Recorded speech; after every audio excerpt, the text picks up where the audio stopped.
Hello there, and welcome to another episode of the Three Man Weave College Basketball Podcast. All three of us are back in the podcast studio. Well, so far, me and Jim, but Matt is here. He's just attending to, I don't know, something called a kid gym. I don't understand the the math, the logic. Yeah, Matt had a baby, and he is doing well. He looks very rested. He doesn't look tired at all, and he's going to be popping into the podcast shortly after, I guess he does dad things, Jim. Yeah, that seems like a bigger or more important priority, creating life and fostering that life into the world. So we're gonna allow Matt his little pop in, pop out kind of strategy here, and you and I are gonna. It's gonna be a Two and a Half Men show, Kai, which Ah, is apparently a TV show, I'm told.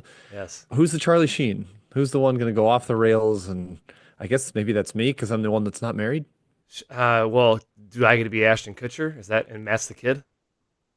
Yeah, or I mean, Or one of us has to be I can't even remember the other guy's name, I never even the seen the show to actor. be Kutcher, honest. I think Kutcher was the replacement for Sheen after Sheen became Oh, okay. a complete crazy person Yes. off the camera. But anyways, yes, we are back. We are potting. Matt will give some thoughts here and there. So we're excited to have him back with a new young lady in the world. Yes, yes indeed. Welcome to the podcast though. Holiday Hoopla. That's what we're calling it. It's December 19th. Hey, happy birthday, Mom. Happy birthday. It's her birthday today. She's the best. Standard show for you. Roots Roundup. We've saw that. Some big games performances, some three-man thoughts, some previews to end the show. Great slate on Saturday. Huge slate before we get into the holiday weekend, the week. And then we have one review, to read at the end of the podcast. That is the rundown. That is the slate. It's a standard show. 3MW underscore CBB is where you can find us on Twitter. We are tweeting an okay amount. Instagram, we are not posting much at all, but if you want to, I don't know, follow something, 3MW underscore CBB is what you can follow, and subscribe to the podcast. Please do. iTunes, Spotify, wherever you get your podcast, that would be helpful. And of course, subscribe to the YouTube channel. We are live right now, 7 a.m. on Thursday. This pod will be coming out later on the airwaves, but if you want to see our faces, you want to get all the information you can, or news can, or just join the show live at your leisure, it is 7 a.m. Thursday. YouTube channel plug, Jim, fantastic. I'm scrolling.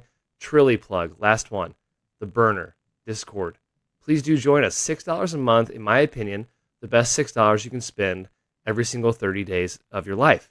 It is a college basketball community, more than just us, more than just gambling talk, but insight into recruiting, insight into transfer portal stuff, interviews with coaches, players during the offseason, college basketball bigwigs, you could say. It's a fantastic community. We've really enjoyed being part of it.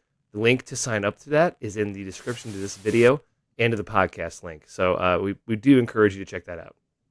Yeah, it's like-minded individuals. It's a safe haven. Kai, we always said Three Men Weave is a safe haven for college hoops junkies. Mhm. The burner Discord is very much that, and you can interact with them. It's wonderful. Absolutely. Okay, that does it for housekeeping. Let's get into Roots Roundup and some news and notes. Let's do it, Mr. McEwen. Roots Roundup. This is our little news and notes section here. But first, a quick word. CVB Analytics, the best 30,000-foot view of college basketball. A wonderful statistical website to summarize anything you might be looking for in the college hoops world. I've been using a little bit for some of the on and off stats with injuries going on right now in terms of handicapping, but there's great shot charts. You can kind of get a sense for what kind of team a team is, whether it's your own team or an opponent. It is a great resource for there's aesthetically pleasing charts. There's statistics that you wouldn't find on any other website. It's just kind of an endless wealth, treasure trove of information about college hoops. We're pumped that we're able to work with Nick over there at CVB Analytics and that we've been able to use that site as much as we have, all through previews, all through the season. It's really a tremendous resource.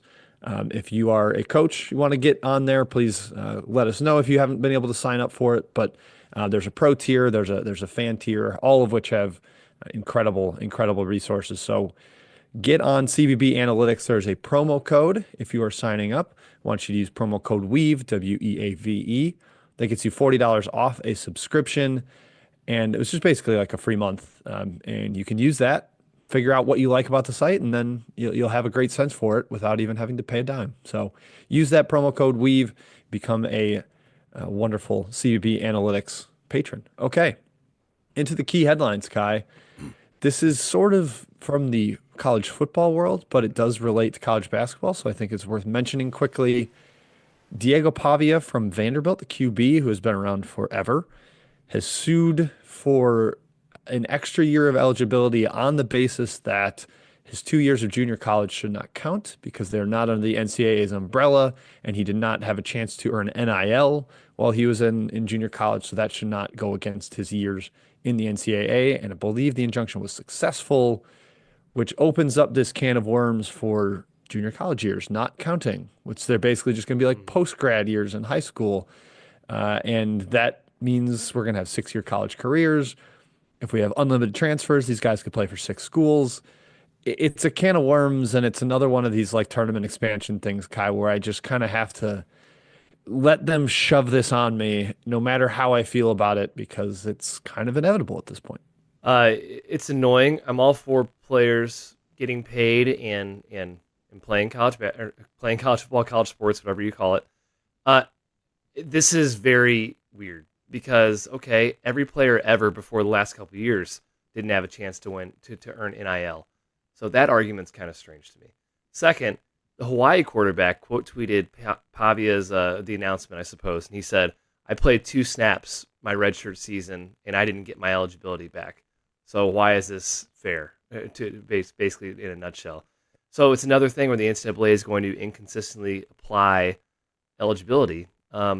It's strange to me there's still not a standard framework, but that's of course what the NCAA is currently. And yeah, not giving saying JUCO doesn't count is going to be very weird. And why wouldn't you go JUCO to start your career if your idea is to play basketball long term? Why not start your career in JUCO if you're not like a top flight recruit? Yeah, you don't you can enter college at age 20 Yeah, and then exactly. you You have play four you're years. better, your earning potential is probably better because you're being a better player after that. Yeah.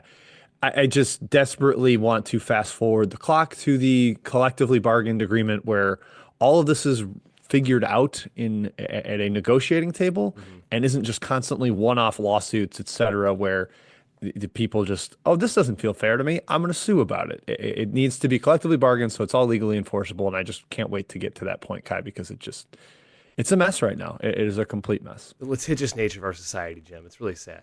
Really I sad. love I love when you say litigious. Litigious. Gets me going, Kai. 7:10 in the morning on a Thursday, using the word litigious. All right, let's turn to a more lighthearted, fun news bit here. Fun for us, at least.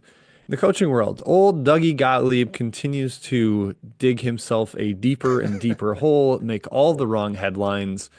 We talked about it a little with his tweet about December approach to his job, pretending to care, etc. Like, okay, it was a funny thing. It's not as funny when you go and lose every game you play in December Yeah. and are 2-11 and on a 8 game losing streak and get dunked on by Adam Schefter, and then you lose at home to Division II Michigan Tech after kind of vaguely, it wasn't specifically calling out Michigan Tech, but a clip vaguely talking about scheduling, saying, "Oh, we don't want to play nobody you because we don't learn anything by winning by 20." And then they lose to Michigan Tech, Division II team at home. It doesn't look great, Kai. It's a bad look for him. This was such a joke from the start, hiring him as a coach. The administration, I can't believe they made this choice to let him continue hosting his radio show, and Yeah. he didn't have like coaching experience. It's ridiculous. Everything about the hire was ridiculous. We said it could be a train wreck. They started off okay, and it looks like he brought in some talent, and then it just went off the rails. And it's glorious to watch, to be honest, Jim. Yeah, the fact that I think he skipped his radio show after the loss, but the fact that he Sure has did. kept a three, not just an hour show or a 30-minute show like I do, but a 3 hour radio show as a full time Division I head coach is it's kind of insane to think you could get away with that and be successful. Or if you're not successful, maybe you need to step back from it. It's not like he's hurting for money. Yeah, this whole situation is strange. I love that they lost. It's hilarious. Um, let's keep the good times rolling with Green Bay. Yeah, it's gonna get to points of like I hope he sticks around forever, like Kenny Payne, because he just gives us a ridiculous storyline every single week. It's a circus. It's a carnival over there. He responded to people posting the clip of him talking about nobody you and saying, this is absurd. I'm sick of it. We scheduled up, including Michigan Tech. I was like, dude, that's not scheduling up. Home No. game against the Division II team isn't scheduling up. Kai, my interpretation of was he meant UP, Upper Peninsula, because Yeah. Michigan Tech's in the UP. So that's his clever way of saying that. I'm just like eyeballing the schedule here, Jim. Since Doug Gottlieb sat his best player, Anthony Roy, because of their disagreements on style of play or something, they've just gotten slaughtered in the 3 games he's been back. So Roy is either holding back and not playing the way Doug. Actually, yeah, his like 3-point rate has just been sliced in half, and it's had a detriment on the team apparently. Plus Gottlieb's antics, so pretty funny. Yeah, Roy was actually out again yesterday. And in the post game, they said he might be out a long time. They, Ah, quote, hope to have him back sometime this year. hmm. And from an on-court sense, Kai, I think we were all like, all right, is he going to suck at X's and O's? They're third in the country in isolation rate per synergy. The offense is hand the ball to Anthony and pray. And when Anthony isn't play, you're isolating with guys that aren't capable of creating, and it gets really, really ugly. So it's like as big a disaster as anybody could have imagined. I can't imagine it lasting more than a year. I don't know why they would bring him back. It's kind of a mockery, just the amount of people. I've said this. I think I said this on VSiN. The amount of people that like grind and grind and grind for a chance to get a D1 head coaching job, and this guy just gets one handed to him because he has a radio Yep. show and has a name and makes a it's a joke. Like they're bad, and I hope it doesn't last long. If he wants to be a radio host, go be a radio host. Other coaching news, Kai, TJ Otzelberger extended through 2032 at Iowa State. Good coach. What an incredible coach he is. I mean, just it was not pretty when he took over in Ames, and this team is like nationally elite every year now. Yeah, he's incredible. He's got great biceps. He wears small shirts. Respect on all fronts. Yeah, his turnaround at Iowa State in 2022. They went 2-22, 0-18 in conference play. Steve Prohm's final year. They made the tournament in Alcelberger's first season. He's done nothing but exceed expectations since. He's fantastic. They should lock that guy down. Yep, two different Sweet 16s in his first 3 years, and might get a 1 seed this year. He's going to be in the running for it at the very least. Incredible player developer. Hmm. Like Keyshawn Gilbert was just a guy at UNLV, and now he's an All-American candidate. Taman Lipsey wasn't some elite recruit. Curtis Jones, Josh Jefferson looks way better offensively than he did at St. Mary's. There's just a whole bunch of plaudits to hand him, and he deserves a long contract. So glad he got that. Nothing in the recruiting world, happy to say that. Transfers, Kai, not notable names, just a notable storyline here, kind of along with the JUCO thing and the player movement and freedom of players and empowerment, whatever. Pepperdine has added 2 grad transfers mid-year. Mike Saunders from McNeese, Kyle Brown from Marshall, that have not played a minute this year and graduated at semester. So they are eligible. We're recording this on Thursday. They could play tonight, Thursday, December 19th, for a new team that they were not on at the start of the season. It's just a bizarre new world. Probably won't be the last we've seen of this. I'm sure there'll be other names coming through. Interesting from a betting standpoint. Got to be on your P's and Q's. But I for the sport, I don't know. It seems like a bad thing for the sport, in my opinion. Yeah, it's another thing that's hopefully going to get sorted out when there's like an actual agreement, but it's lawless right now, and whatever, take advantage of it, players, if you can. Injuries, kind of a bummer section as always. Frankie Collins for TCU is out for the season with a broken foot. Already looked a little bleak in Fort Worth, Kai. I had watched a couple TCU games and was kind of disgraced with what I saw. Hmm. And now, arguably their best creator is out for the season. Perimeter defender, a lot on Noah Reynolds' shoes and a lot on his shoulders. And as we've talked about, his splits against high major competition, not great. It could get ugly in the Big 12. Yep, they could be the worst team, Jim. It's a tough league. Yikes.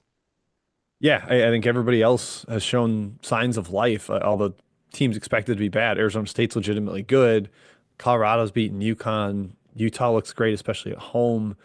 Oklahoma State's been solid. There's a chance they are the worst team in the Big 12, and it's going to be a long season for the Horned Frogs, I envision. Speaking of long seasons, poor Xavier just cannot catch a break with injuries. Zach Fremantle out indefinitely is what they're saying right now with a knee injury. This is a weird deal because it happened during the Cincinnati game and he finished the game. He missed the game tying three on the very last play. He was on the floor, but now announced out indefinitely to go with Lassina Traore, who's already out for the season with a torn ACL since preseason. Last year, they lost Fremantle and Jerome Hunter for the entire year. Just can't really catch a break. And credit to them, they almost won at UConn. But Kai, Mhm. it's going to be tough. They're going to have to kind of piece it together with masking tape and all that. The front court foibles, yeah, part two for Xavier. Really unfortunate. And yeah, they are in trouble when it comes from a tournament perspective, especially with how bad the Big East has been this year, Jim. And I know you have a thought about that later. Yeah, some of the Big East stats aren't that bad, but some of their success is just weighted entirely to the top two or three teams, and we'll dig into that. Not sure where the bids are coming from in the Big East. Last note, Washington State Cedric Coward is officially out for the season. It had been indefinitely, I think, before, and now it's been clarified to be out for the season. Huge bummer given the fact that he was getting like NBA hype and Yeah. had put together a really strong start to the year for a fun Washington State team. I know Matt is with his baby right now, but he'd be singing the praises of the Cougars and David Riley's team and how much fun they are to watch. So that one's incredibly unfortunate. Ohio State, Kai, continues to have a really strange season. This is not injury related, but they get Aaron Bradshaw back with the team, but then he's been out for personal reasons. Sean Stewart was away and he's back. Michi Johnson now taking a leave of absence, not a suspension, personal reasons, reportedly. Just kind of a weird in and out revolving door there. And Ohio State has kind of got a little bit of last year's Big 12 critique where they blow out their Q4 competition, but then they've kind of had some tough times against higher level competition, despite the Texas win to open the season. It's just kind of an odd team with Diebler taking over as the interim or from formerly the interim guy, and then these ins and outs with the lineup. Very strange. I don't think the prognosis is good without Michi Johnson. I hope he returns soon. I hope it's nothing serious, but still weird to have the revolving door of players. Yes. Yeah, strength of that team was Michi Johnson, Bruce Thornton, backcourt, and of course Micah Parrish and Mobley too. But you're losing depth. You're losing a high level player who was like nearly all conference in the SEC last year for an NCAA tournament team. It's just strange, and it's going to be hard to evaluate Diebler this year just based on Yeah. the Right. personnel issues, the rotating cast of characters. Other random news and notes, Kai. I'm going to kick it to you here. Yes, Coleman Hawkins had a press conference after, well, he was involved in the normal press conference after the game, after the Drake game. Uh, he was upset about sentiments from fans online saying they wish the team harm. They're telling him like, I hope you break your leg, blah blah blah. Awful stuff that nobody should ever say to a college athlete or any person. But Coleman Hawkins, wah, let me play you this world's smallest violin. You're making $2 million in NIL. You do not deserve $2 million in NIL, but you're making that. Maybe suck it up a little bit and know that online discussion, especially to athletes, happens to every single athlete in the entire world. And maybe put your phone away. Chris Beard took his phones away from every player in the 2019 Texas Tech season for a reason. Figure it out, Coleman. Figure it out, Jim. Yeah, Kai, we're not the super wise to the internet generation that Gen Z is.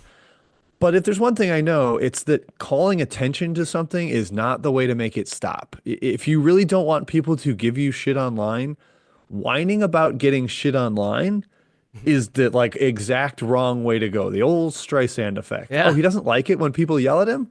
I'm gonna go yell at him. Like it's if I know it's getting to him, well, I'm gonna go continue to do it then. Really strange approach for a fifth year guy who should have a little bit more veteran savvy to Yeah, him. give me a break. Not, no sympathy. None. Zero. Yeah. I just, again, don't do this. Right. Don't tweet at players. It is a completely lame squid thing to do. But man, don't Block. get your undies Block. in a bunch. Block. Yeah. That's what the button's for. Get off social. Uh, Do whatever you want. All right, good. all All right, right. Kai, Reddit stat of the day. I stole this from someone on Twitter, so I apologize. And I think other UConn fans have also said this, but including yesterday, since 2004, UConn is now 5-16 in conference openers and 5-0 in national title games. It's completely ridiculous. It's Insane. completely absurd.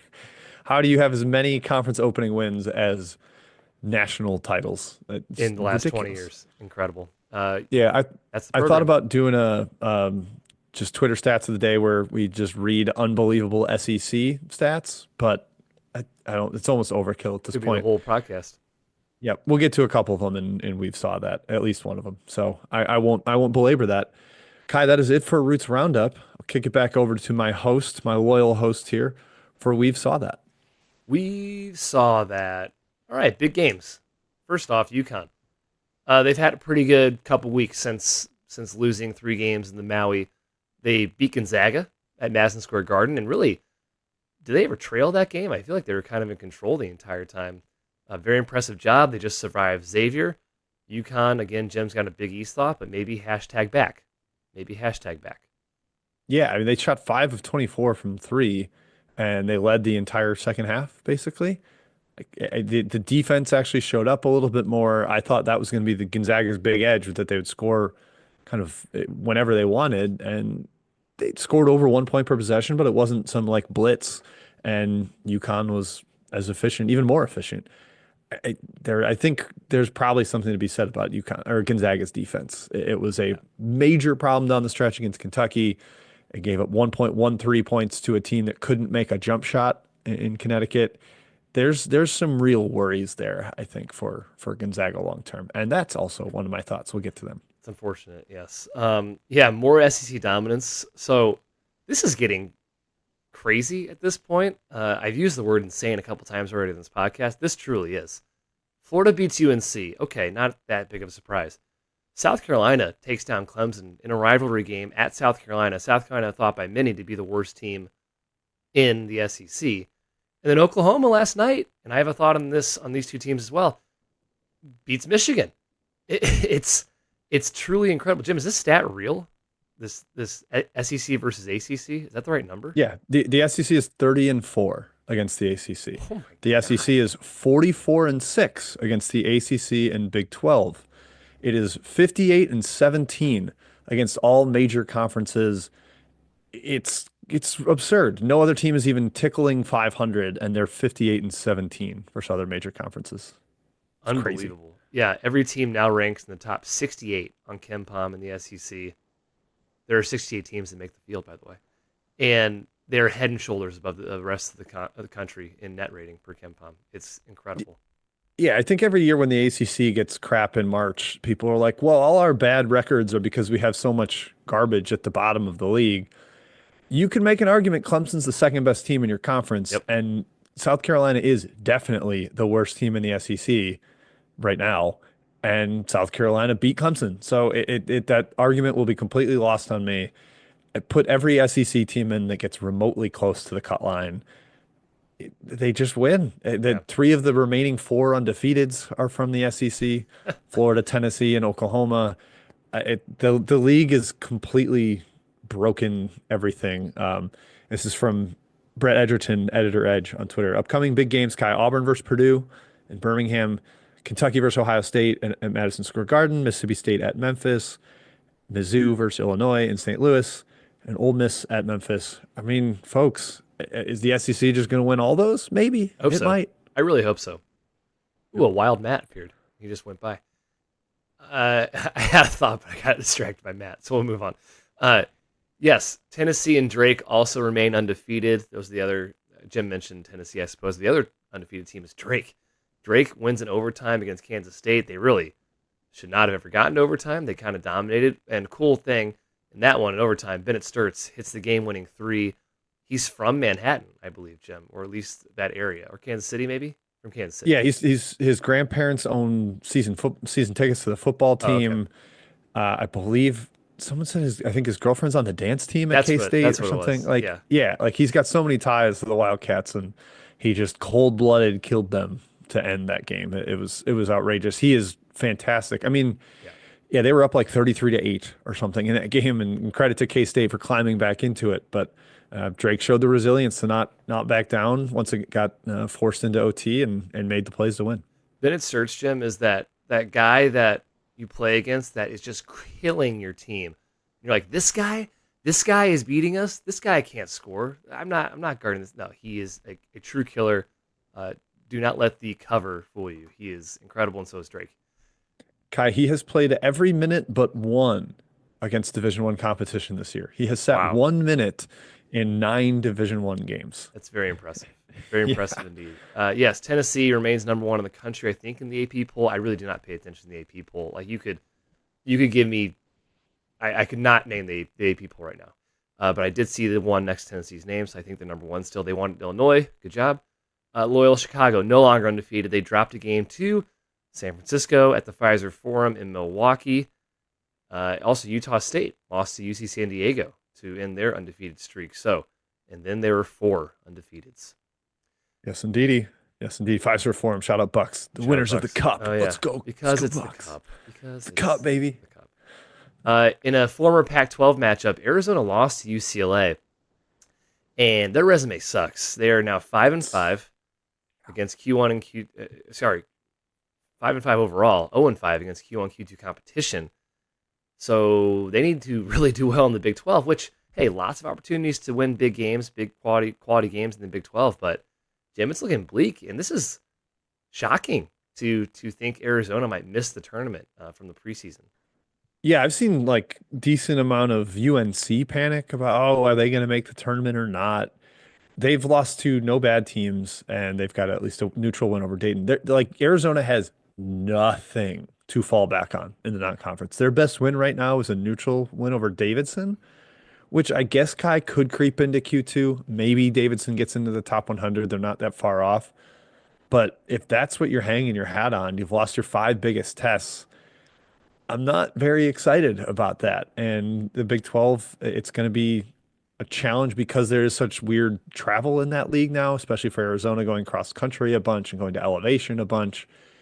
I don't know. There's a real panic scenario where they finish top 35 at Ken Palm, but are like Hmm. 17 and 14 and don't make the dance. They are top 25 right now in Ken Palm thanks to the Sanford blowout. Yeah, Caleb Love in Tier A, Tier B games. He has an 82 rating. He's shooting 20% from three. Not good, Caleb. Caleb, he's regressed this season back to his former self. Yep. All the people are like, oh, he shoots them out of games. It's like, oh, but he had some big ones last year. No, in every big game, he has basically shot them out of it. And then Memphis. Hey, hat tip to the other Tigers. The Missouri Tigers are the real Tigers. But Memphis won at Clemson, at Littlejohn, and then they beat Virginia at Virginia. PJ Haggerty has been awesome. This team, talk about resumes. Memphis' resume is ironclad. They are, I hesitate to use the word lock because I know Memphis what they can do in the American, but they look very, very good right now from a tournament perspective. Yeah, they've lost the hardest game on their schedule versus Auburn in a neutral, and the probably easiest game on their schedule, home against Arkansas State. And home Yeah, against Ohio was probably easier. forgot about But Arkansas State. Whoops. yeah, they dropped that one, but they've played the hardest schedule in the country, maybe, and are 9-2 against it, and have two more SEC teams before they go into league play. So I love actually what Penny did with the schedule and the fact that they've risen up and met that competition and won a bunch of big games. Welcome back to the tournament, Penny. Just don't choke it in the American. Yeah. Which, hey, if he comes out of this and he leads Memphis to their best season after getting rid of those coaches, okay, you'll have my attention. You have my Yep. curiosity, but you'll have my attention. Big games, big performances for players, triple doubles and 40 pointers. Well, Donovan Denton had a 40 burger against VCU, and talk about a win in general for New Mexico, just slaughtering the VCU Rams, Jim. Yeah, I didn't expect it to be as I guess it got like close-ish in the final minute. There's a guy in New Mexico got a flagrant with 10 seconds left for trying to trip somebody, and Mhm. VCU cut it to six and had a chance to cut it to even maybe even less than that with an inbound play, and then they turned it over and gave up after that. But big bounce back for New Mexico after the loss to New Mexico State. Donovan Dent is as good as advertised, and I'm can't. I'd say there's a decent chance he's not playing for New Mexico next season, and Yeah. I would not be surprised to see him in the portal and trying his hand at a high major and kind of doing what PJ Haggerty is doing, getting his name a little more out there nationally. His stats are silly. Hi, Matt. Hi, it's my seamless entrance edition here. Is we were told, Jim, Donnie Dent was maybe going elsewhere last summer, and it turns out he stayed put, which always gives me the kind of the cringy vibes of like, okay, is this guy really into it for a year when he was basically like kind of 1 foot in, 1 foot out? But he's doing everything and driving the bus for that team. No true Washington last night. The Lobos badly need Dent to be superhero. What's up, folks? Maddie joining the pod to talk Donovan Dent is extremely on brand. Glad he was able to sneak in there. He's a Press the pro. right buttons. Matt's hair even looks pretty good. Man, hey, you look way more rested too with glasses on. You look like It put took together. 30 seconds to do that, so Okay. sorry. I could have hopped in before that take, No, but no, that's okay. I assume you've been Delta's, listening the you know, entire professionals time. here. Yes. Yes. Okay, North Dakota's Trayton Eagle staff. Uh, great game. Almost 40 points against Alabama. 50, No, he had 40. He hit 40. Oh, he did hit 40. Excuse me, Yeah. 40 points against Alabama. 15 for they needed him to do that to even hang in that game. And they actually, hey, I think they led at halftime. They ended up losing by 7, I believe. Got down a little bit. I thought they were going to get forked for a second there, but hung in there. Something about mid-majors hosting these big power teams. It was a homecoming for Grant Nelson. Ironically, though, not North Dakota State, where Grant Nelson actually went to school. But neither here nor there. Yeah, I didn't get that either. Congratulations, Fighting Hawks, for hanging around and trading Eagle staff specifically. Yeah, this was tied with 2 minutes left. It was a fantastic game, 85-85, just a shot-making exhibition from North Dakota. I need more power conference teams to play road games at mid majors. The problem is when they lose or almost lose, the coach is like, "Wow, never doing this again." Even in his post-game interview, Nate Oates is like, we didn't think it would be this close." Like, all right, buddy, I don't know if you want to say that after the game, but yeah, a lot of jokes, Maddie, about Oates just handing Eagle staff an NIL offer in the post-game handshake line. Yeah, I love Oates for being the best of us and actually doing this back-to-back years. We'll see if it continues. Obviously, the Grant Nelson thing was a one-off, but I do think that we've seen people on Twitter say if you get a player from a mid-major, you should you owe them a free, I guess a no consideration back buy game at their place. Again, what's the actual incentive for coaches to do it? Obviously, it's all downside. Just being maybe it's like, wow, I already have every advantage over a mid-major program that you could ever possibly imagine. Maybe doing one road trip a year is going to be worth it. And again, if it was standardized and every coach had to do it, then that would be the nuts. But yeah, it's alas. just right now it's like, oh, I can't believe they almost lost. I can't believe Rutgers lost to Kennesaw State. It's like almost every team would almost lose these games. Alabama was a 26-point favorite and they almost lost. It's just kind of the magic of the mid-major. Hey, even UNC. I know this was a selfish reason. We going to Hawaii, playing a true road game there. That was cool too. I'll give UNC that's Roy the only used to nice do little this a price lot. say about this. Roy used to play like at Elon once. They Yep, that's right. opened the Elon Arena. They played at UNC Greensboro at one point. He would actually do it a decent amount. So respect to Roy. Miss the old school. Trayson Eagle staff. I was saying Trayton. I'm sorry. Leon Bond for Northern Iowa. 37 against Montana in a stomping. We were all surprised. I think we all had Montana in that game. Lose. Yes, Jim. Leon Bond transferred from Virginia, and Virginia has only had one player top 20 points this season. Yeah, that's why I included this. Like a guy who left Virginia had 37, and in however many games, 10 or 11, Virginia has had one guy hit the 20-point mark. McNeely had 23 against Villanova. That's it. Nobody else has hit 20 points for that team. It's gruesome to watch. I know Northern Iowa plays a little faster and Virginia plays at a crawling pace, but it's just funny to be like, oh, this guy who is capable of scoring 37 was on your team, and now he's not. Finally, bad loss section. UAB, not a horrible loss in a vacuum to Arkansas State, but when you blow a 27-point lead, that's bad. That's bad. 27-point second half lead, not even like early on in the game. Yeah, there are like 16 minutes left. This is basically, if you guys are going to let me be in charge of We Saw That, I'm going to use it for cathartic purposes, and I'm going to whine about this game because it was disgusting. If you go on a 30-3 run in a game, you should win that game. And UAB did that and then did not win. Fun fact from this game also, every point by Arkansas State was scored by a starter. So shout out to Jason who DM'd me that stat. Outrageous. Yeah, they gave up a monster 27-point comeback to a team that was relying entirely on 5 players. UAB is maddening. But Kai, they covered for me last night, Wednesday night. So They're redeemed. Yep, I've kind of kicked them to the curb for now.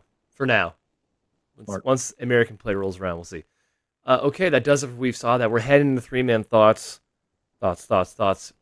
Does Matt, is he prepared? We'll see. He's nodding, so he is. Before we get into three-man thoughts, an ad from Home Field Apparel. Today's show, of course, is also brought to you by Home Field. Home Field makes premium collegiate apparel for schools of all sizes, from Power 5 to Division 3. They dig through years of archives to understand each school, each fan base, and make thoughtful designs that don't just say school name in boring letters across the chest. They print these unique designs on the most comfortable tees and sweatshirts you'll ever own, right out of their office in the heartland of basketball, Indiana. They're big Hoosier fans, so Hoosiers versus Notre Dame is kind of a big game for them. Matthew, I know. Go to homefieldapparel.com today to shop your school. If they don't have your school, tweet at them, at homefieldapparel, no E in that Twitter handle, and say, put my school on a shirt. But chances are they got your school on a shirt, man. Check out the site, homefieldapparel.com. Use our promo code 3MW at checkout to get 15% off the most comfortable apparel you'll ever own. That's Homefield. Wear one for the team. Okay, welcome to Three Man Thoughts. Hello, hi. I'm going to toss to Jim first. He's the most prepared. Jim, start us off. Oh, the people want to hear from Matt. All right, fine. Well, we'll get Matt's thoughts on one of my thoughts. And that is, how's it going on the hot seat? We're going to take a quick peek at some of the most scorching seats in college basketball, which has to start, Maddie, with your boy, Mikey Woodson at Indiana. The on-court results haven't been awesome. They're 8-3. Okay, not that bad. They're 1-1 in the Big Ten, but they're 50th in KenPom. That's not where people thought they would be with the amount of money sank into the roster. They lost at Nebraska for the fourth time. People are mad about that. And then there's off-court stuff that, shout out to the Discord, that I wasn't fully aware of Braylon Mullins committing to UConn, saying he had a much better relationship with Dan Hurley than he did with Mike Woodson. You have the subtweet from Liam McNeely saying it's actual basketball. It's not just, there's a system at UConn. That's why I came here. Wow, you guys just synchronized a drink from your cups there. That was really impressive. Fun to watch. Yeah. And then guys that have transferred away have been much better than they were at Indiana. Caleb Banks had 36 and 18 for Tulane. CJ Gunn looks like a real player at DePaul, and he was never even remotely playable offensively at Indiana. Matt, your comment here, are you fully in the let's just tank and get rid of the guy? Or are you kind of still in? It's got to be tough to have 1 foot in, 1 foot out with a team you still want to win.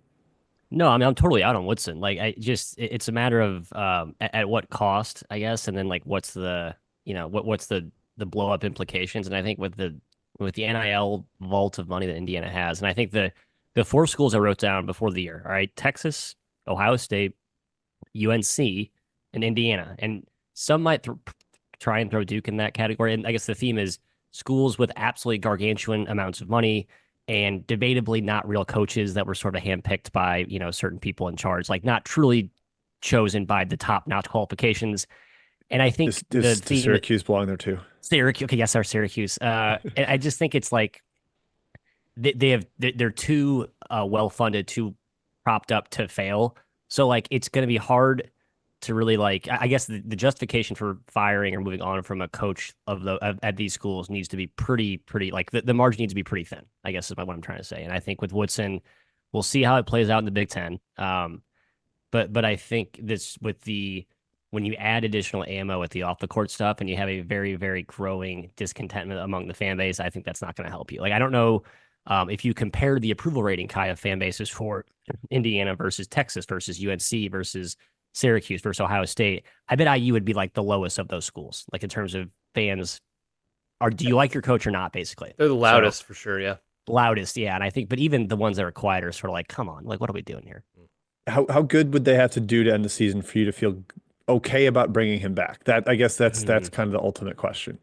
Yeah, I think you have to go at least. I mean, again, I have made up my mind, so I'm probably the wrong person to ask here. But I think if objectively, if they were to go 13-7 in the Big Ten, 14-6 maybe, I think it's hard to.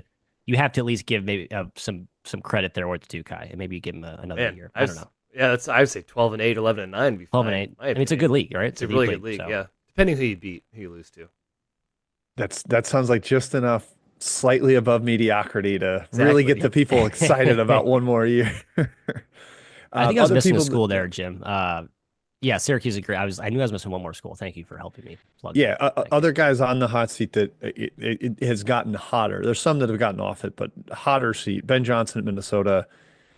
They're the lowest rated team in the Big Ten. They're 6-5 overall. It could get ugly if they can't really get it in order. I know they've had injuries, but it's kind of the same old story with them. Billy Lang at St. Joe's. They've had some bad losses, some good wins. They're up to 7-4 now. It's just kind of too uneven. And again, he's never finished over 9-9 in the A10. I'm not sure he's going to this year. So I could see that being a place that wants to move on. Johnny Dawkins at UCF, they're kind of forgotten at this point. It's a shrug. Maybe they compete with bottom of the barrel there in the Big 12, but we'll see. And then Kyle Neptune, it's kind of hard to say. Like they had the really kind of terrible start, but they've straightened things out a little bit. The offense has gotten going. They won a Big East game. They beat Cincinnati at home. And they might be the fourth best team in the Big East. It's one Yeah, of my other yeah. thoughts. We'll get to it. But Kai, there's a chance we get another year of Neptune. This was the school I had missed. Thank you, Jim. This was it. Okay. Villanova to my list of If they make the tournament, I think you're going to get another year in Neptune, or maybe not. Maybe his ship's already sailed. But yeah, he should get Eric Dixon something really nice for Christmas. Really nice. Yeah, I want another year of Neptune just to see him without Dixon, without just a total unguardable 25 point a game cheat code. I think it would be kind of fun to look at. I will say, Brickus and Perkins have been really good for them too. They found two good transfers there. they have really good players. Both exceeded my expectations. Yes. Yeah. Two Jim, guys they just extracted from their Philly Big Five Pretty rivals, much. Big Six. Right. Yeah. The other two that I have written down, Mike Young, I just kind of think that's an impossible place to win at now with the way the money situation is. And I think Kevin Kruger, it's getting hotter and hotter and hotter at UNLV. They've given him some money. He's pulled a bunch of Big 12 transfers over the years, and they always seem to play well late, but they never really have a good enough season to feel great about it going forward, and they're off to another kind of shaky start here. And Matt, I would expect Dean Thomas to leave via the portal this offseason, so that robs them of more talent. And I think he was another who was on Trilly Donovan's watch list, maybe. Maybe not officially on the list, but he was murmured to be seeking greener pastures of the cash variety. So yeah, that's again, I don't like that vibe when your best player is sort of is not totally all in on the operation. Although Donovan Dent pretty all in last night with his 40 burger. So I digress. Yep. And just respect to Archie Miller, Wayne Tinkle, Bobby Hurley, Penny Hardaway, Yes. Porter Moser. All those guys have thrown a lot of cold water on any warmth on their seat. They look great and they look safe. So congrats to them. Okay, Matthew, your first thought. I have two decent thoughts. I had an OU thought pinned. One of you has an OU thought. I just think we have to talk about OU at this point. Let's do it. Kai, Let's merge it. Go ahead. You start. no, well, I want to holster my Okay. OU takes, but I Holster. want to pivot off Jim's to just back or not back. Very simple. And we talked about Villanova, so let's just leave with Villanova. Are they back or are they not back? I think they're kind of back. And just for reference, I'm using some statistical evidence with this list here, not just Matt's stupid brain, sleep deranged brain, Haslametrics, and his momentum metric. I think is very helpful here. You can basically kind of see who is trending up and down relative to overall performance. So I think Nova is back-ish. I couldn't commit to full back. Yeah, Kai, you're right. With the way their guards are playing and how awesome Dixon is, it's just going to be hard to see that team really faltering in a, I would say, brittle Big East.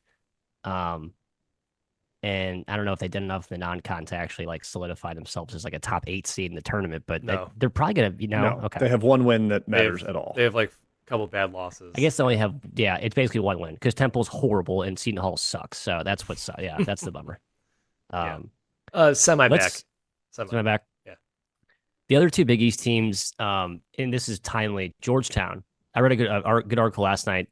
This feels like a true, like the Andy Dufresne coming out of the shit pipe moment for Georgetown, like dying to get a big win, signature win, and they do it with conviction.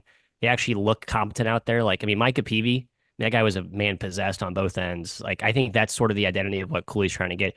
I'm going to call Georgetown back, especially if Tommy Sorbet can stay healthy. Like, I have a kind thought of on him. brings actually. back the old, what? I have a thought on him actually. Yes. Oh, perfect. Yes. And I I've think got they're a thought on back. the Big I'm in on East. There's a Georgetown. lot I'm of sorry, there's a lot Georgetown of fans. cohesion with our thoughts here. Kai, I think you should just talk about Thomas Sorber now because he is a Yeah. total monster and yeah, has made Georgetown in the conversation for fourth best team in the Big East because it is a low bar right now. Yeah, I'll let Matt finish his thought after this. But yeah, Tommy Sorber, man, the guy is incredible.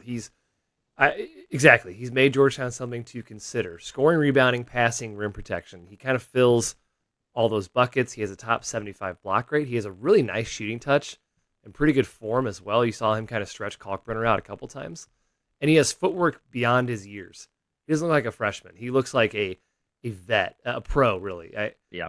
Him being one and done wouldn't surprise me. I know NBA these days, the big man stuff, sure, but He's got a nice looking stroke. I think he's a pro. Percentages don't back it up, but got a good looking stroke. Developable Yeah. stroke, if that's a word. It's not. He has a just shy of a 123 O rating. That's incredible. He's the third best assist rate on the team with one of the lowest turnover rates in the team. And he's averaging 15.8, 2.5 assists, 1.8 blocks, 1.3 steals.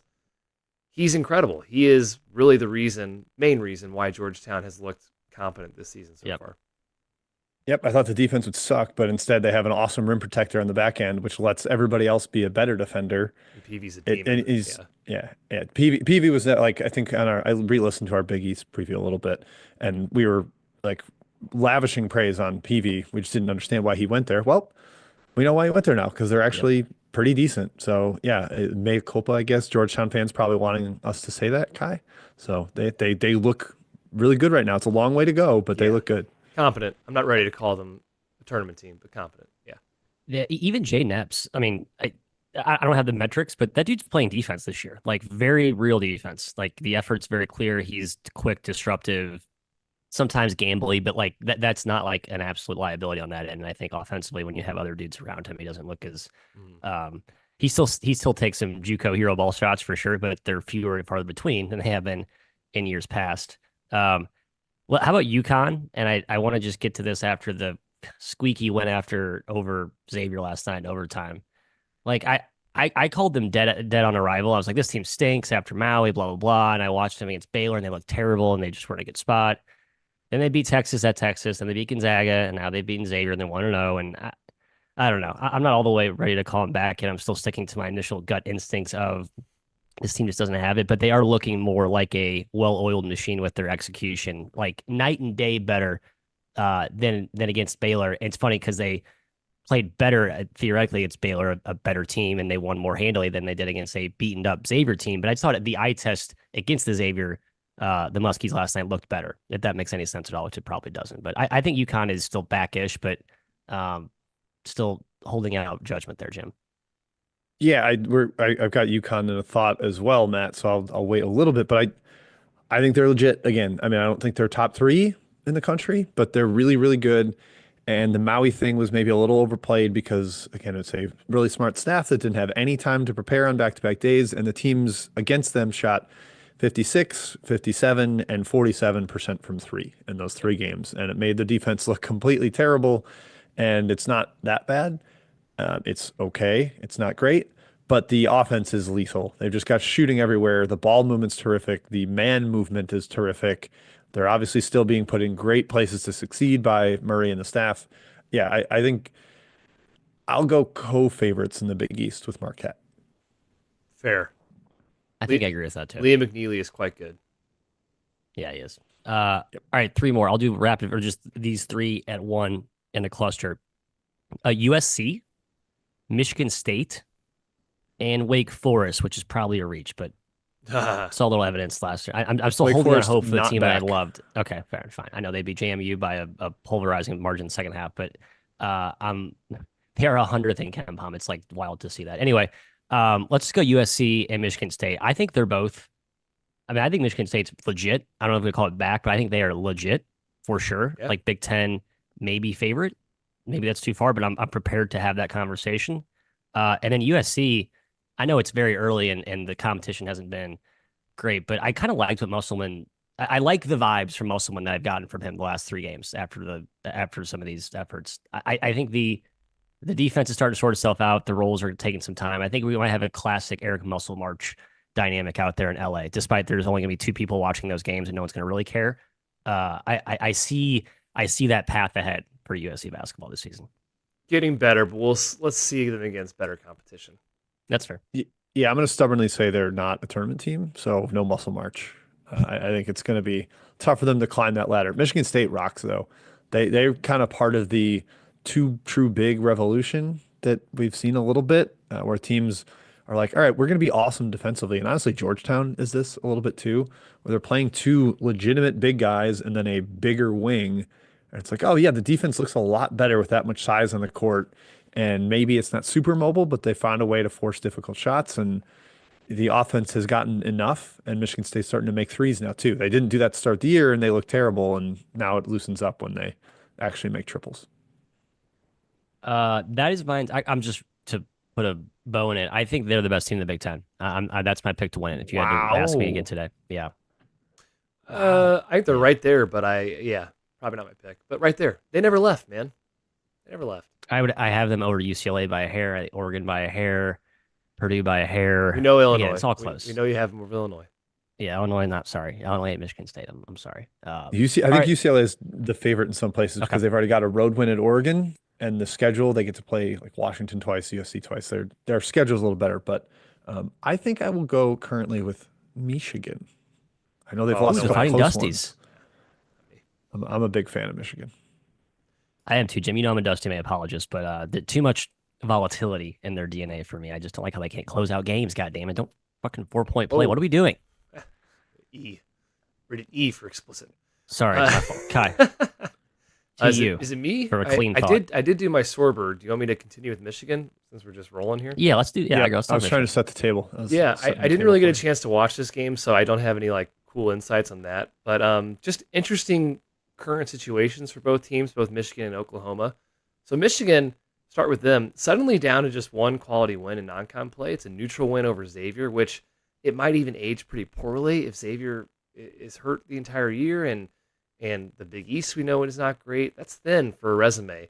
Luckily, they have the Big Ten slate, where every game potentially will be a quality win, or at least most of them, and they already have that win at Wisconsin, which is huge under their belts. Analytics remain very high on Michigan, so if they make the tournament with the selection, they will get a pretty good seed, at least today on December 19th. They're top 25 in KenPom. My outlook, I agree with Jim, still positive. I think this team's really good. And I think they passed my eye test, especially the Wolf-Golden combination. I love that. But they're still learning, and the ball handling, man, if we're talking a tournament setting, that's an early exit if you can't handle the ball. Yeah, the thing that encouraged me, Kai, was last night they only turned it over 10 times against Oklahoma. It's like, oh, maybe there's a little bit of a corner being turned. I don't know. The last night could have been a blowout, but they went 4 of 28 from three, and Oklahoma went 12 of 25. So, to only lose by one in that scenario, I think is maybe even a little bit of a credit to them. They're going to dominate the glass in most games. They've got that two big thing going on, and one of their bigs can actually handle the ball with the way Wolf runs the pick and roll. It's been like constantly brought up in like with clips and stuff of them running the 4-5 pick and roll, but it actually is lethal and tough to stop. And as their guards kind of figure out how they fit in around that, I'm actually pretty optimistic about them. They haven't gotten over the hump in those close games. The one at Madison Square Garden and the jump man last night. They've just been so close, but no cigar. You're right. I don't think I realized how bad they shot from three last night. They just kind of hit me in the face, like holy cow. Yep. Yeah, and they had a one until they get a 4-point play, despite those shooting splits. So on the other end, Oklahoma, they're about to run the table in the non-con. That's enormous for the SEC gauntlet they're about to face. They have wins against Providence, Arizona, and Louisville on neutrals. That's kind of a mixed bag. All three of those teams could be not so good in a couple months. Yeah, it's a good point. But the neutral against Michigan's huge, especially if we think Michigan's getting better, which I think we all do. Although 0 true road games on Oklahoma's non-con could be an eyesore. So, I mean, they need to get to probably, I said 7-11 in the SEC makes them feel okay because of how good this league is this season. 8-10 you're in. 7-11, though, kind of flashbacks of last year for Oklahoma when they were the first team out. Didn't quite get it done in Big 12 play, and then fell short of the tournament. Really good team. Fears has passed the reclass test with flying colors. We've talked about him on this podcast. Jalen Moore has really improved from a completely entirety perspective. And then Kobe Elvis and Duke Miles fantastic additions that really just fit roles. And that's what Moser, I think, does really well. It's roster identification fit. Yeah, I did not expect Jeremiah Fears to be this. I think we were very skeptical of him on the season preview podcast, and instead he's been like the undisputed alpha that lets everybody else fit into where they belong and not have to overextend themselves. And that's really impressive. I mean, he's bigger than I thought. I thought he was like a 6 foot nothing. He's Yeah, six he does four. look He's got bigger. real I size. totally agree. He's a lot bigger. So that's kind of changed the perspective for them to me.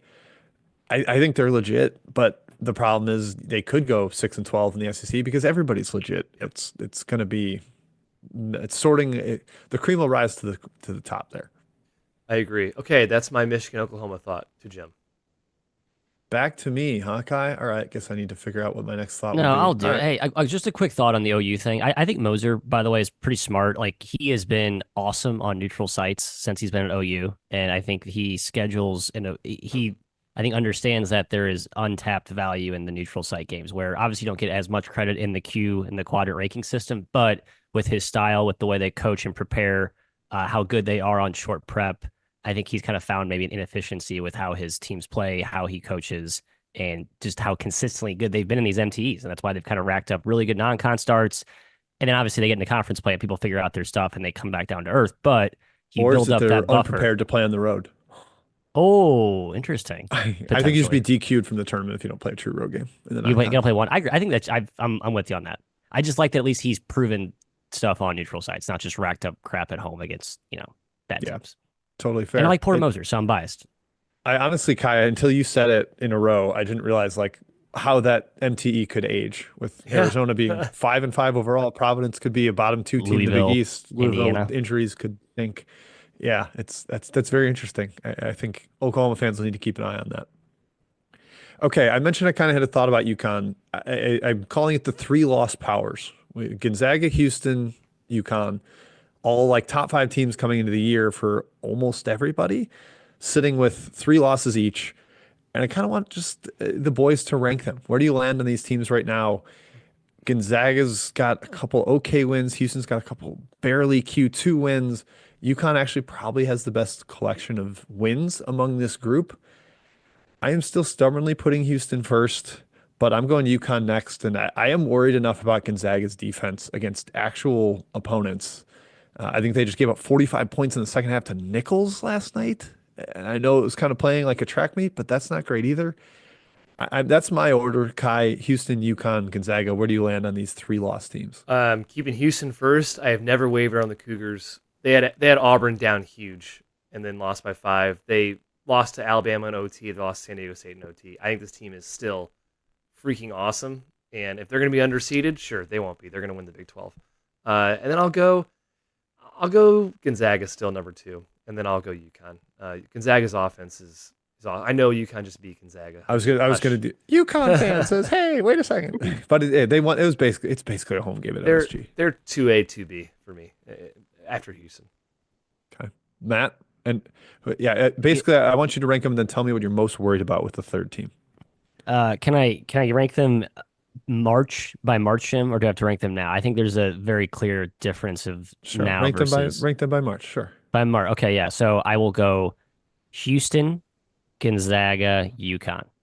Okay, so why UConn 3? I'm curious. I'm sticking to my guns with I just don't know if I love the upside of the talent and why I think the execution is coming into clarity. Still really high on Houston, Gonzaga, who I think we could still be say are the 2 best teams in college basketball by March. Houston, when healthy, right? Big guys get healthy, Lowe's figures out the point guard spot. Gonzaga, I still think has more upside just because they're just awesome. I don't know about the defensive toughness, but I still think they're better than UConn at the end of the regular season. I think I'm higher on both those teams. You're saying Houston and Gonzaga, the 2 best teams in all of the sport by March? I think there's a chance that we're talking about them. We see some. I think we get maybe there's some erosion of the luster of like Tennessee and I think Auburn is so definitively the number 1 team. Yeah, that's true. No, that's fair. That's fair. All right. Unassailable. Wait, Auburn or Tennessee? Yeah, I think Auburn or Tennessee for sure. But Tennessee's I think that Auburn. I'm gonna Auburn 1 for now. Yeah. Auburn 1. Agree. Okay. And, I mean, God, I like it. I ended up having to say everybody know who's their number 1. But yeah, Duke has the upside to be elite by the end of the year too. and their biggest fallback has been late game execution. They're fine, but And there's okay, Iowa those State sitting there. Yeah. I'd sorted those as the three loss teams. I mean, Baylor is one spot behind Connecticut. Illinois got three losses. Purdue's got three losses, but I think those three are a little tier above everybody else with three losses. Kai, that's it. I've got one more thought. Do you have one more as well? I did want to touch on SLU really quick because Okay. it was asked on Twitter, and we wanted to talk about them anyways because we kind of been talking about them behind the scenes.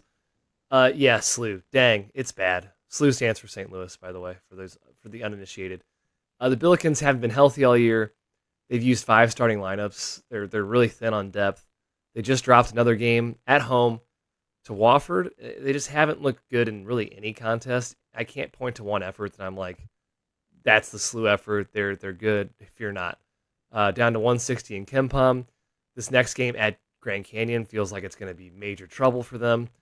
They're 280th in the country in defense. That's been their main foible.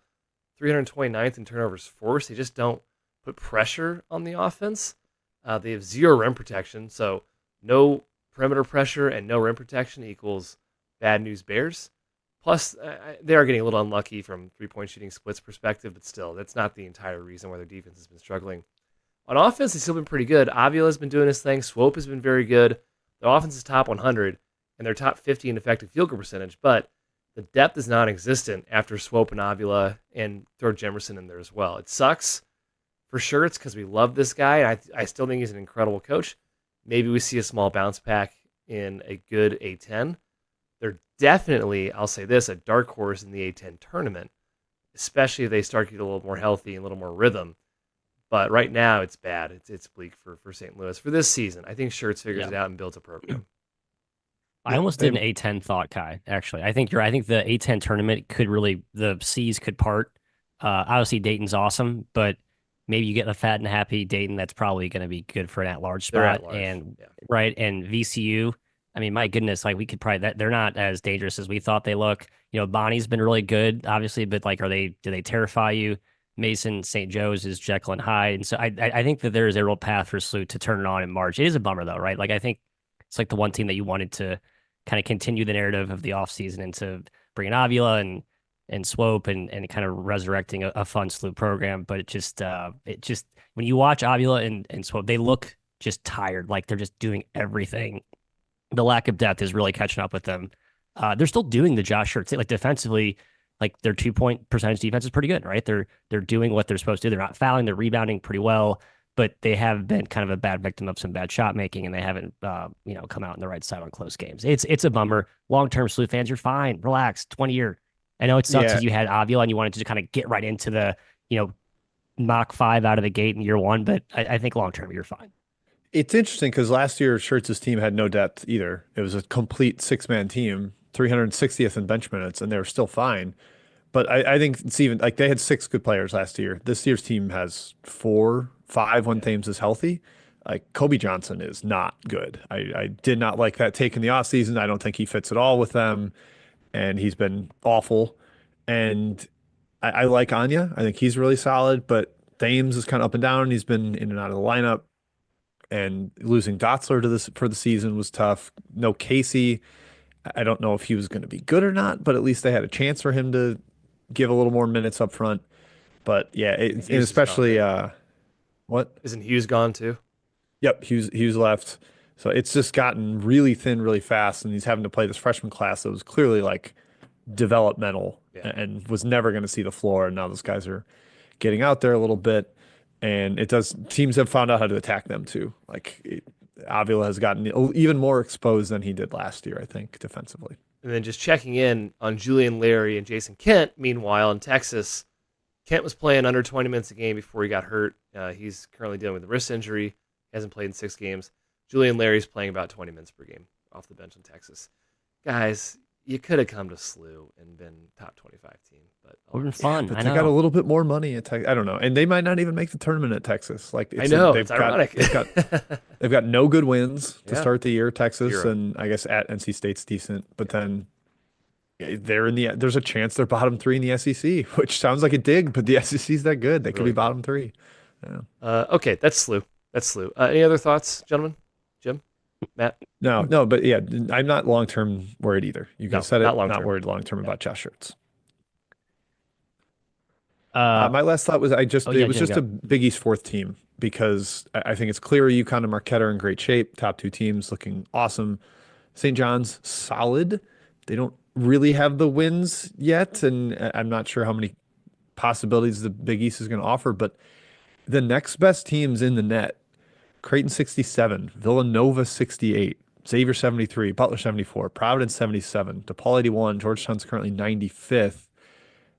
I don't, and Seton Hall's not even on the radar, but like none of those teams are surefire going to be in the dance. And we're coming off the season where they only had three teams. Though that group is going to have to beat UConn and Marquette a few times to get into the NCAA tournament. And obviously Xavier just missed a huge chance at that last night with OT at UConn. Butler competed at Marquette for a while, wasn't able to get it done. If Marquette and UConn go 18-2 in the league, it's probably a three bid conference. And it's just kind of crazy to say, given that I think those teams have a lot of quality, but almost all of them have bad losses already, and very few of them have any good wins. And both Xavier and Creighton are not the teams they were in the preseason because of injuries. So it's kind of shaky for the Big East going forward. I wanted to do an analysis where I had like the continuity by conference. Like obviously every team has some degree of new with the portal and all that stuff, but like it's sort of this is kind of the peril of like the um we're work in progress, and that's sort of your approach to the year. You get better as March comes along, but the timing of the schedule with the way that the conferences have gotten bigger and bigger, you got to do more early, and you can't swing and miss your opportunities in the non-con. So I guess my question was, I wonder if the Big East have been a relatively larger victim of the lack of continuity, but I don't believe they've had like less continuity in their rosters or personnel than like the other big conferences. So I don't know if that's really a valid excuse, but I don't know. just It something to feels think about. similar. It feels similar. It feels similar to me, right? Yeah, I agree. It's just it's funny they you probably bitched a little too much in the offseason. You had the karma monster building against you, and then now here it is, and you're in the exact same spot. And guess what? Even with the committee looking more favorably upon you this season, if you don't have any real beef on your resume, they're not gonna like throw you a big old bone at the expense of the other conferences who, I mean, God, the SEC's 12th best team versus the Big East 5th best team. I mean, you tell me who's better. There's also a little bit of injury in there. Creighton Sure. Xavier stand out. A little bit I of would say bad, huge, actually. little bit of bad Providence, coaching huge. hires in there. Providence, Villanova. I mean, there's a mixed bag in there for the Big East right now. Most likely fourth and fifth teams to get into the tournament. Give me just two-word answer here, Kai. Who you got? I mean, I think Creighton is still in there. They had the win over Kansas. That's the best win by far of this group, and I think they can. Greg McDermott's a great coach. I think they'll figure it out. Look, they had the shooting splits in that game. It was immediate give up against Georgetown. Georgetown beat them, and it wasn't going to change that fact. But I think the final score was more like, okay, we give up than anything in that game. Okay, so Creighton and who? Who's your fifth? Gosh, I guess it's Villanova. It's Providence. It's Providence. Don't What? No Guys. way. Providence No way. might be the second worst team in this league. I think Stop Xavier's it. better than Providence. No, they haven't done anything, Matt. The Bryce Hopkins game, they were hot as heck. Like that was a That's true. total That's misnomer. The BYU game. Yeah. Yeah, BYU, yeah. I mean, at least they can make the case of we're healthier, and they lost to St. Bonaventure when Hopkins was back out of the lineup, and so maybe they're trending up because of the Hopkins health. But they've also lost 5 of their last 7 games, and have the neutral site to Davidson loss that might not age well. I don't know. They're 0-2 against or excuse me, 0-3 against the A10. Yeah, Yeah, they it's lost. not They great. lost at They Rhode held Island with out- Hopkins, and They DePaul held overtime Hopkins with out Hopkins. against they held him out against St. Bonnie's Yeah. as I think as sort of to make sure he's ready to go for Big East play, and then you lose to St. Bonnie's. Like, oh shit, like well now you have no margin for error, and if he has any setbacks at all, that team's toast. They are If you toast. read the Providence thread in the burner, that was a Hopkins camp decision and a surprise Ooh. to the Providence team That's that always they did good. not have Yeah, Hopkins that's always there. good. Now you Yes. got that going on too. Yeah. Yep, exactly. I'll pass on Providence being that 5th team. Yeah, Yep. it's Villanova right now for me. Right now. I'll go Creighton and Xavier. Yeah, that's fine too. Yeah. Okay. Creighton, All right. Nova, Maybe fine. Georgetown. I don't know. Maybe Georgetown's probably 6. Maybe. Georgetown's probably 6. Okay, that is it for my thoughts. Anything else before we go to weekend preview? No, let's No, hit let's it. preview. I had a soapbox thing, but I'll save it. Good. Yeah, Save don't it. get a Maddie soapbox. Okay, easier prep for you next week. It's Weekend hard to be a previews. father. No, that wasn't my. I'm sure it is. Okay, weekend previews. Here we go. Friday, Saturday, Sunday. Just quickly touch on some of the bigger games. Not going to go in depth. Catch our best bet show on Saturday morning at 10 a.m. if you want a full breakdown of Saturday's slate. Dayton and Cincinnati, huge game. Neutral site game in the city of Cincinnati. So not a true home game for Cincy. Dayton's been awesome. Cincy's been very, very good, but I would say Cincy could use a couple more wins to beef up the resume. Jim, thoughts on this game to start? Yeah, this is where it runs out for Dayton. They've been on a kind of crazy, crazy swing right now. They beat Marquette at home in this home run environment. They barely squeak by UNLV. And then Huge I win. think That win is yeah, so huge, by the way. I just want to underscore how big that just win is. keeping that on the resume and Yes. not taking the loss there. Yeah, Yes. I think this is where it kind of runs out and Cincinnati continues to prove that they're more legitimate. They finally got the Xavier win. Thankfully, they've had like a week off. If they were playing on Tuesday after that, I think maybe you see a little bit of letdown, but they've got to had time to celebrate. I think Cincinnati gets the win here, Matthew. They kind of exploit Dayton in the interior a little bit. I agree. I just think the desperation factor for Cincy will matter here, as dumb as that sounds. Like they just probably need this game a little more, and Wes Miller's teams tend to play with yeah, I think the emotion on your sleeve thing works in the favor of the Bearcats here. That this, Dan Skillings, he's back. Is he fully back? I think this will be his third game. He started last game. Struggling. Yeah. He played better last game. I didn't think he like meant all that much to this team until you listen to Miller and you listen to all the fans tell you how much he means. Because I look at how deep they are. It's like, does any one player mean that much to Cincy? It's like, no, I think he does because I don't all the way trust their guards entirely, frankly. So yeah, that's a key thing to watch here. Him, game three, maybe you probably get his best effort in an absolutely got to have it spot here. So yeah, I'll take the Bearcats.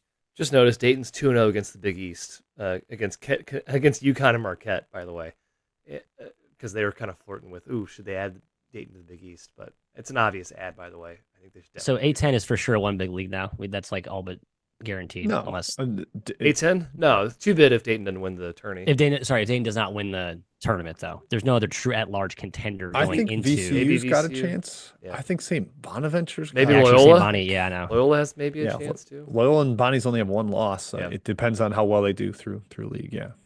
Okay, on a Saturday, UCLA against UNC. So first of all, CBS Sports Classic. I'll put that in bright lights above our heads here.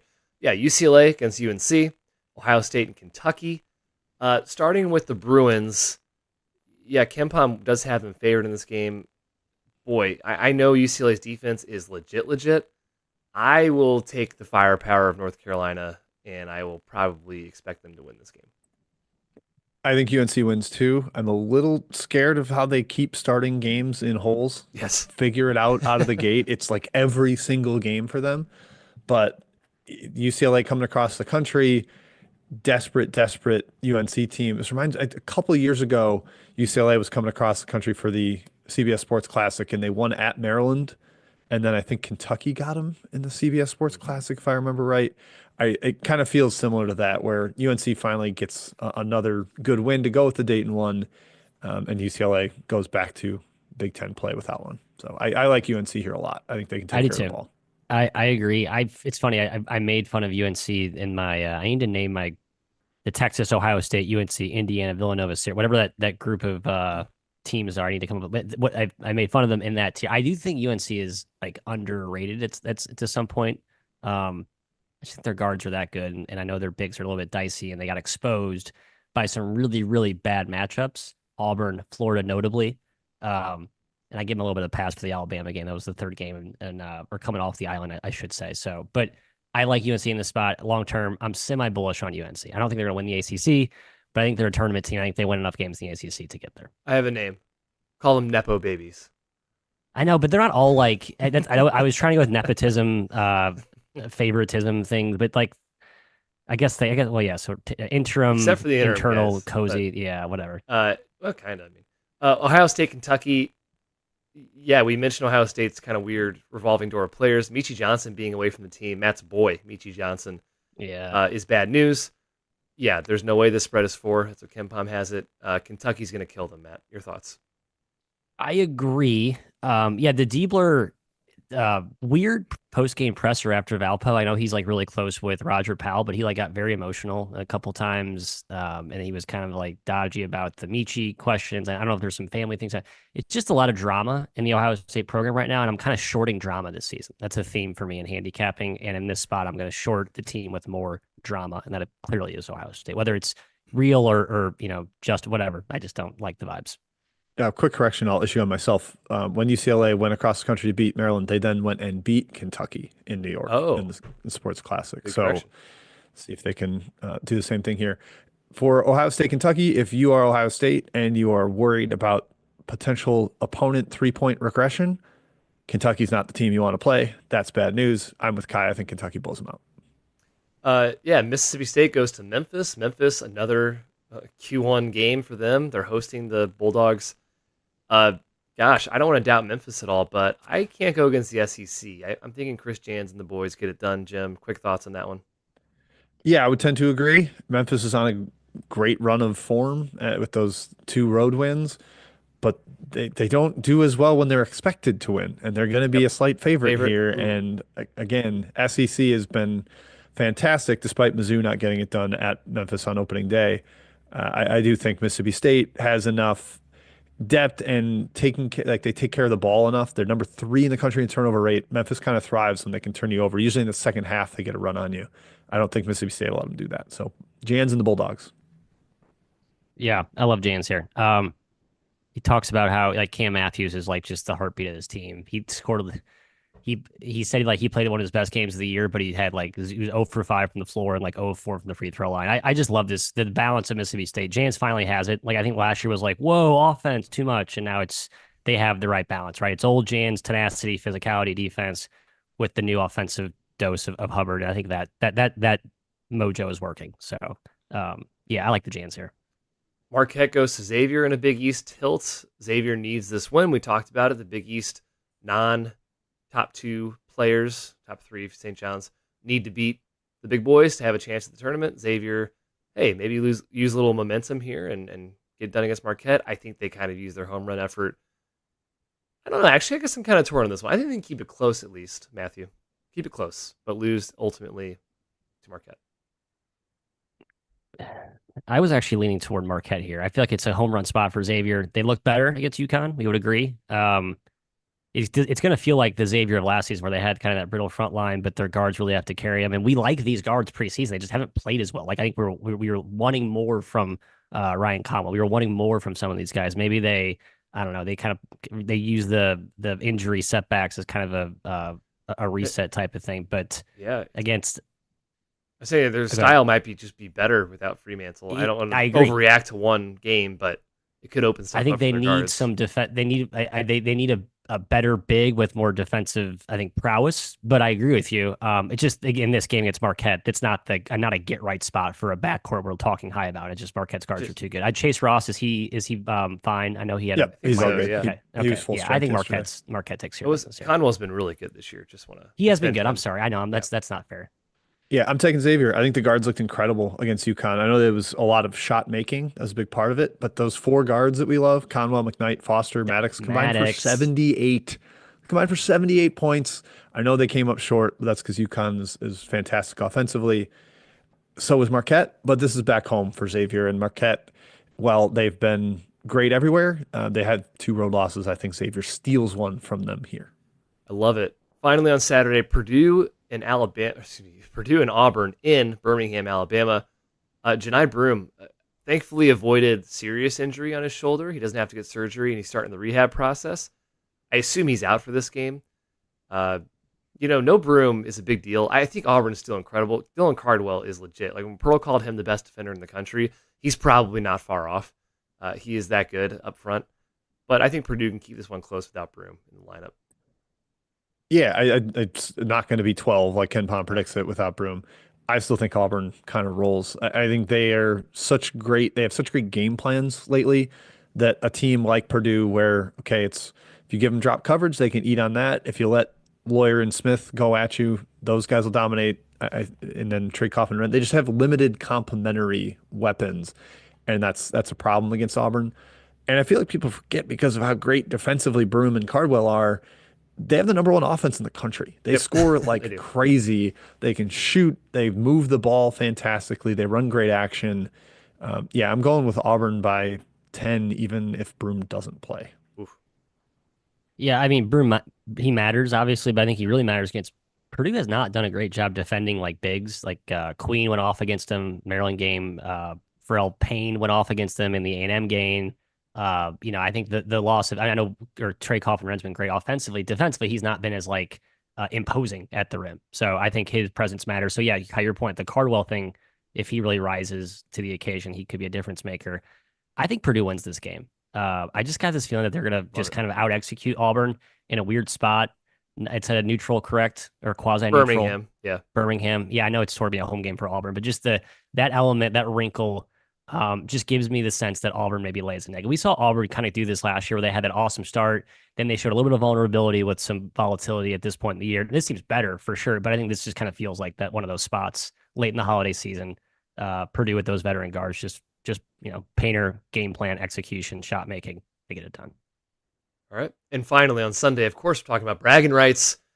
Bragging rights, Illinois and Mizzou in St. Louis, the annual game. Mizzou lately has been dominating this one, although Illinois has recently taken that back. I think Mizzou had a nice little run there for, I don't forget the record. Illinois won the last couple, I think.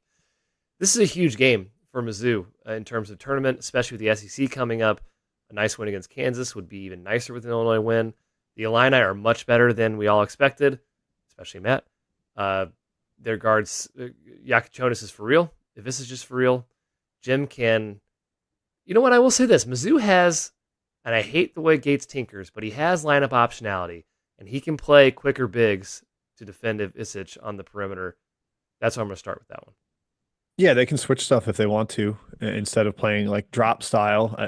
Josh Gray played a ton, like 32 minutes against Kansas. I bet he plays 8 in this game. I think they will very much tweak the rotation, hopefully intelligently. Sometimes it has not been the case. I think it will be a close game. I guess if I were a betting man, I'd say Illinois wins. But Kai, I think it's going to come down to final possession. Yep. And if you're going to give me 5 points like this spread and KenPom indicates, I would take Mizzou.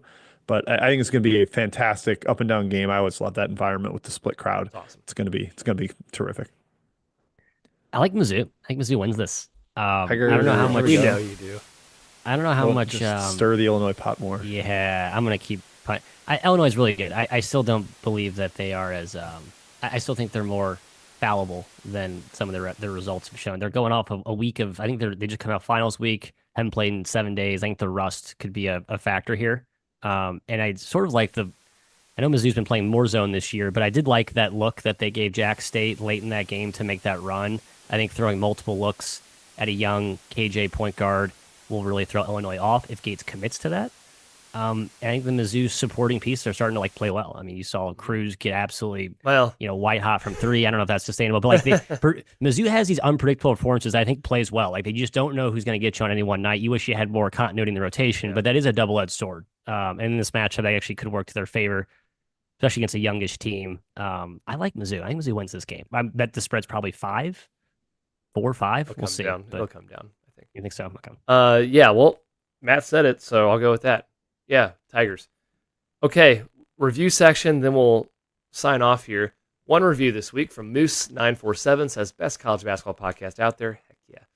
Just like the title says, it's the best podcast on the market, college basketball podcast on the market. We'll go podcast overall.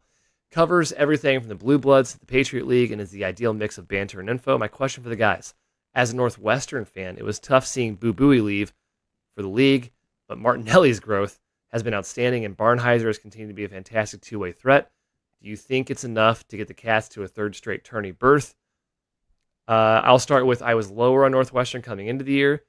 I've watched them play, and I've realized somehow Martinelli is an incredible player. I lean on the 50-50 split, ever so slightly Northwestern making the tournament. I do too. It sucks that Barnheiser was out for so long. Like if they had him fully healthy to start the year, they maybe get one more of those big, like the Dayton game, the Butler game's a bummer, the Iowa game. So yeah, losses by 5. He played 38 minutes in the Butler game. He was fine for that. No, I mean the Dayton game though, but like he didn't play all summer. He basically just started coming up like mid-November. Like they probably, not saying they beat Dayton, but they just have a puncher's chance. You get that win, you're in the driver's seat for at large. I think they look great right now. I just love the like 90s identity they have, like the kind of the pinch post bully ball with Barnheiser, Martinelli. You spread it out. You get Nicholson at the rim. I like the identity. I don't know if it's going to be enough maybe to sustain, but I'm with Kai. I think if I had a gun to my head, I'd say tournament. I'll say 52-48 no, but they're tough as nails. And the problem is they're like an injury away at any point from being bad. Yeah, Although I thought right. that last year and they lost guys and were just, next man up type stuff. But they're so reliant on their top five right now. Their freshmen have completely stopped contributing early in the year. I thought that was going to be a big edge for them. And those guys don't do anything now. But they're tough to guard because they can just attack mismatches. Those guys are really difficult to deal with, Barnheiser and Martinelli. I'll say slight edge to no, but they've got a better chance than I thought coming into the year. They are better than I thought. Yep, got to win at least 8 games in conference play because you didn't do much in the non-con from wins perspective, so have to at least win 8. Got to win with Illinois. That's a good start. Okay, that does it for the 3-Man Weave College Basketball Podcast. Thank you for joining us. We're back for our Best Bet show at 10 a.m. on Saturday. YouTube channel, check it out if you're listening to this on the iTunes or Spotify airwaves. Check out YouTube for that show. Otherwise, we might be back next week with the podcast, TBD, on timing next week, just due to the holidays. But we will let you know. Tweet that out, 3MW_CBB. Till then, we will see you later. Enjoy college hoops this weekend and enjoy your holidays.